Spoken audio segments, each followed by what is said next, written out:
We watched Austin Powers International Murder Mystery. Do we need to explain the plot? There is no plot. Yeah. Dr. Evil wants to do something bad. For no apparent reason, Dr. Evil freezes himself so he can go into the future. So Austin Powers freezes himself so he can be thawed out when Dr. Evil is thawed out. So we can stop him in the future. Yeah. So, did you like it? I remember enjoying it a bit when I was a kid. I had little Austin Power beanbags, and you threw them. They made the catchphrases. Throw me a bone here.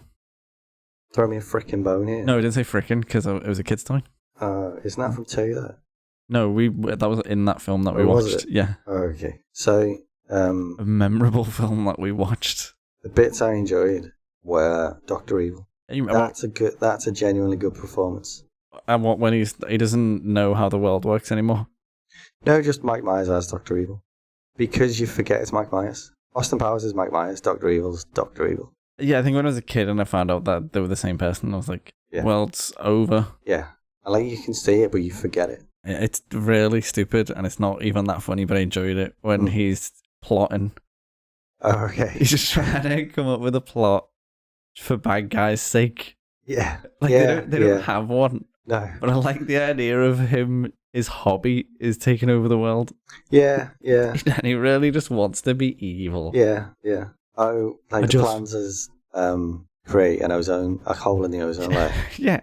What's his other plan? Accuse Prince Charles of having an affair. Yeah, yeah. That's a 90s bit, that, isn't it? That's from the same sketch as Austin Powers. Yeah. I really laughed at. He's like, we'll just take them for ransom then, and he's like, okay. Like he's just like, oh, let's just do the same thing we do always. Yeah. Like they're used to doing that. How many times have they took the world for ransom? Yeah. To make that their go-to plan. But that's as a spoof of Spectre and Blofeld, that works, isn't it? Yeah. Because that's what Spectre do. Just like take it's over in the the world. name, isn't it? Oh yeah, no, it's somewhat a bad guy does, but I like the fact that that's their go-to plan. Right. Okay, let's just do that again. Yeah, that works. And the whole how much money? $1 million. Yeah, yeah. It's really cute, isn't it? And then he's looking at number 2 when he's asking how much money. Because he's unsure. 100 billion. Yeah, $1 billion. Yeah, yeah. The bit when he punches Basil Exposition's mum in the face. Basil Exposition, I never understood like name until I grew up. Oh, okay. And then one day I was like, oh, that's a funny joke. Yeah. It's a good joke. Yeah. He punches his mum in the face. Yeah. As a callback to the punching, that woman is a spy who's actually a man. Punches his mum square in the face. For no reason. Why is his mum there? I want you to meet my mum in this secret meeting room in the war room. It's because they needed a joke to end that scene with. The best bit, I think, from any Austin Powers is the poker bit. No, the blackjack table. Yeah, I forgot about that, yeah. Like, as much as this film you might find funny, it's like every scene is like half of it is bad. Yeah. Whereas I think the blackjack table is a sketch. Is a successful. That's a funny sketch, and that's the best. And there's nothing bad about it. But now I'm thinking about it, it is just a good sketch. Yeah. And the soup Nazis in it. No, the sketch is he doesn't know how to play blackjack. And the spies, because he says, oh, let me introduce myself. And he says, my name's number 2. Yeah. He says his name's number 2. Yeah. And then the other one's a lot of vagina. And he does his cough thing. Is he meant to be uncomfortable about it? He always seems uncomfortable, or he's always over shocked, isn't he? Yeah, that's the joke that he's all bravado. And he's actually intimidated by women. And he says that his name is Richie Cunningham. Yeah. It's like trying to be as invisible as possible because he's a spy. Yeah. But he says he's Richie Cunningham and his wife Oprah. Yeah. And then straight do you know who Richie Cunningham is? Yeah, it's Happy Days. It's what's his name? The ginger guy? Ron Howard. Yeah, it's Ron Howard from Happy Days. Then he goes straight into the number 2, getting 21. Well, he gets 20, doesn't he? So there's room for Austin Powers to win the game. He's like 20. Yeah. He's like, I'll stay. So he's being cool. Yeah. And then Austin Powers gets 5. Yeah. I'll also stay Yeah. trying to show that, I can do the same thing. Yeah. I suggest you twists that I also like to live dangerously. The guy not getting out of the way of the steamroller. No! Yeah. What did you hate about this film? What was the worst bits? Austin Powers. You don't like Austin Powers? No. I think that whole character and performance just falls flat. It's not funny.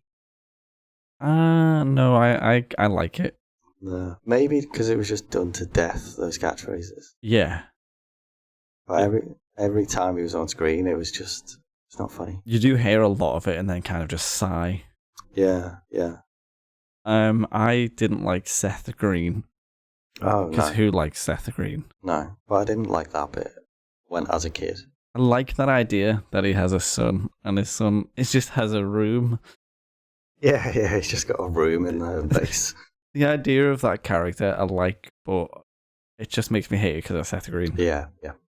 Whenever the film tries to be serious, just makes me feel a bit sick. It's a really cheap throwaway movie. Mm-hmm. You don't need to send nice messages. The worst scene is I called it the hidden privates scene. You know, when they're naked in the background and something covers up the rude bits. Yeah. That's really dated, isn't it? Yeah. It's really awkward. It's like, there's a bit where Austin Powers is just like completely naked walking around. This is before they're like comfortable with each other or know each other.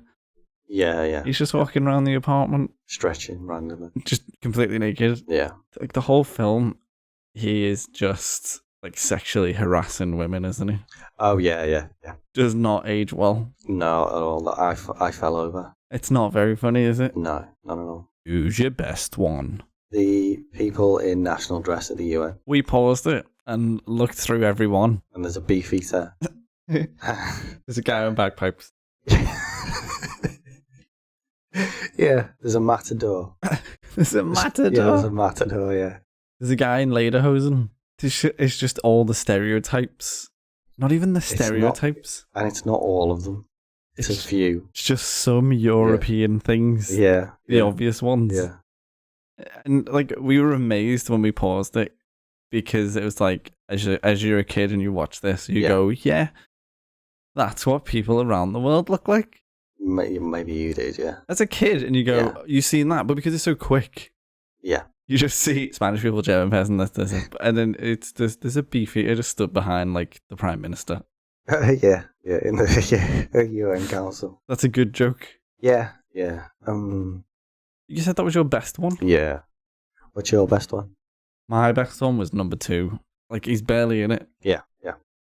And whenever he is in it, he's just in his chair, slouched down, like, about to fall out. He's got the most comfortable movie role I've ever seen. Okay, yeah.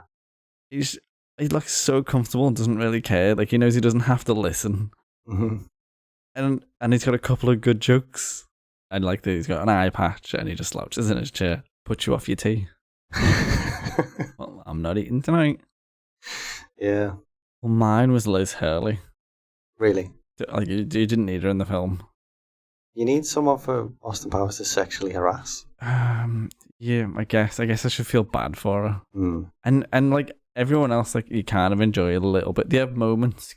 Liz Hurley does nothing in this movie. No.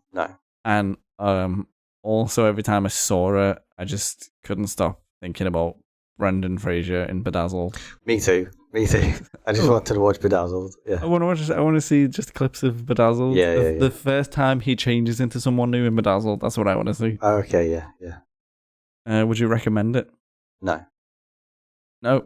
Not at all. I would, but for the wrong reasons. If you want to watch a Mike Myers comedy, watch Wayne's World. Oh, Wayne's World's so much better. Yeah. If you want to watch an Austin Powers film, watch the second one. I would recommend this because if you've not seen Austin Powers, I would want to recommend it to you just for the sake of I want to know what you think of this. Oh, okay. Yeah.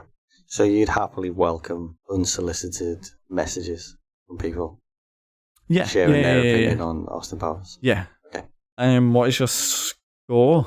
I actively was annoyed a little bit by this film, but there's a couple of funny bits in it. So 4. 4? Yeah, 4. 4 is that you didn't like it, but there's good moments. Yeah. Yeah, that's fair. What would you score it? I give it a 5. Really? Because I've seen it a million times, so I know exactly what it is. It's very meh. I've watched it now, and I've not thought about it since.